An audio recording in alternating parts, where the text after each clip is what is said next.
तो hey guys, कैसे आप सब? आई होप आप सब अच्छे होंगे, मस्त होंगे। तो दोस्तों आज का न्यू अनदर ब्लॉग वीडियो में आप सभी को स्वागत है। तो दोस्तों आज हम ब्लॉग वीडियो में ये गाने गाने वाला है पवन सिंह का।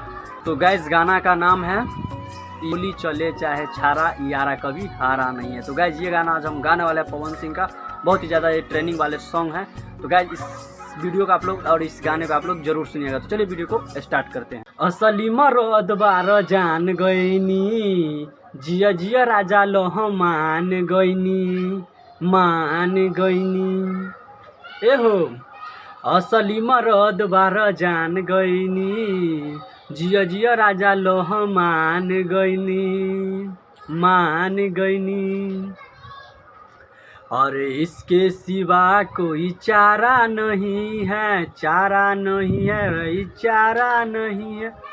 अरे गोली चले चाहे छारा यारा कभी हारा नहीं है, हारा नहीं है।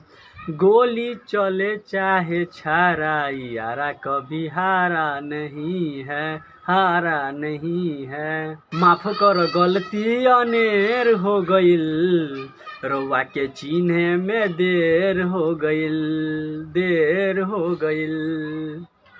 ए हो। माफ कर गलती अनेर हो गईल, रउआ के चिन्हे में देर हो गईल। ज्यादा शेर के चैलेंज नहीं दिहल कर तू हो, बिहार वाला के ना हल्का में लिहल जाला हो। अब तक किसी ने नकारा नहीं है, नकारा नहीं है, नकारा नहीं। ओहो हो गोली चले चाहे छारा यारा कभी हारा नहीं है, हारा नहीं है। गोली चले चाहे छारा यारा कभी हारा नहीं है, हारा नहीं है। रउआ विक्रम तो ह इहे बाजेम के, तोहफा में ले चली ह इहे बामेम के।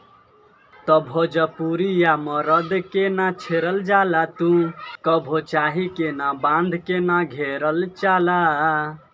पवन को हराना गवारा नहीं है, गवारा नहीं है, गवारा नहीं है। हाँ गोली चले चाहे छारा यारा कभी हारा नहीं है, हारा नहीं है। ओहो हो गोली चले चाहे छारा यारा कभी हारा नहीं है। तो दोस्तों आप सभी ने ये गाना सुना होगा जो हमने अभी गाए हैं। ये गाना आप सभी को कैसा लगा? आई होप आप सभी को ये गाना पसंद आया हो, ये वीडियो आप सभी को पसंद आया हो।